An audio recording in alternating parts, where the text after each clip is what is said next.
Hey guys, and welcome to this episode of Coaching Counter-Strike, the series where we explore all things coaching and hopefully all players can also learn a little bit along the way. So the topic we'll be covering today is all about prompting discussions between your players and how doing so will significantly help your team improve. A couple of terms which get bandied around all the time are team play and chemistry, where it's commonly accepted if you play with the same people for an extended period, you build these things up.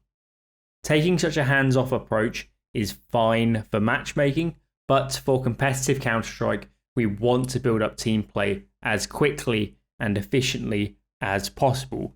Just showing up to the scrims alone is not going to cut it.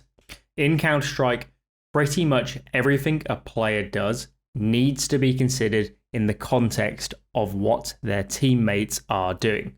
Should a player be standing here on CT? Should a player solo take this map control over here on the T side? To answer these questions, you have to know what the rest of their team is doing.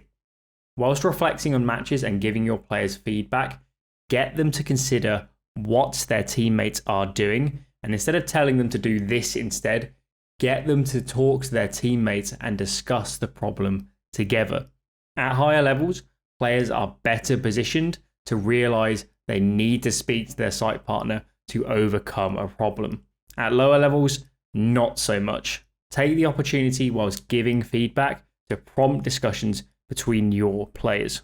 Often, when watching games back as a coach, you'll spot a sizable recurring problem. For example, let's say on the CT side of Dust 2, you seemingly always lose the B site to hit out of tunnels. During these rounds, there might be small mistakes or mechanical errors, but the underlying problem is almost certainly that your B players are not on the same page. They're both operating on their own islands and not working together.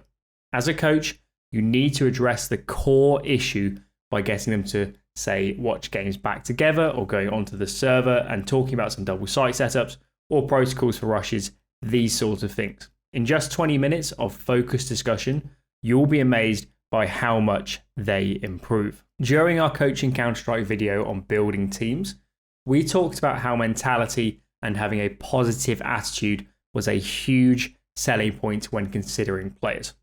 A big reason for seeking these attributes is because your players need to be suited in engaging in these sorts of conversations, perhaps helping out a struggling teammate or putting in the effort to reflect on matches and so on and so on. I'm not someone that thinks teammates have to be best friends, but they must respect each other and have productive discussions. In our episode for setting up practice, we talked about the necessity for leaving gaps in your practice schedule. If you just scrim, you'll never have time for these discussions and consequently will plateau fairly quickly. Scrims and officials, however, don't have to be the only set times when the team comes online.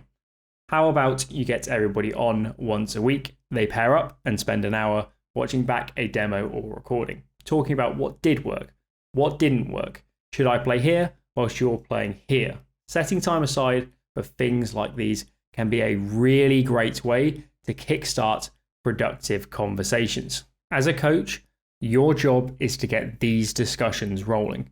Give your players the tools to find mistakes and new ideas to implement. Get them to shift their perspectives into thinking about everything in the context of their teammates. On occasion, you'll have to take more control and sit down with a couple of players and lay out the changes yourself. Other times, all you'll have to say is something like, you two should talk a little bit about CT banana control. And before you know it, they stayed up until 3 a.m. perfecting their play together. Either way, it's on you as a coach and a leader to ensure these discussions happen. Whilst coming up with these videos, I try to have the information as condensed as possible. So if you'd like me to expand on anything, then post your questions below, or if you'd prefer to remain anonymous, then you can shoot me a message on Twitter or Discord. Anyway, guys, that is everything for this one. If you enjoyed this, then hit that like button. get subscribed, hop on board with Twitter and Discord to stay up to date with upcoming content. Everything is linked below. Thanks for watching, and I'll catch you guys in the next one.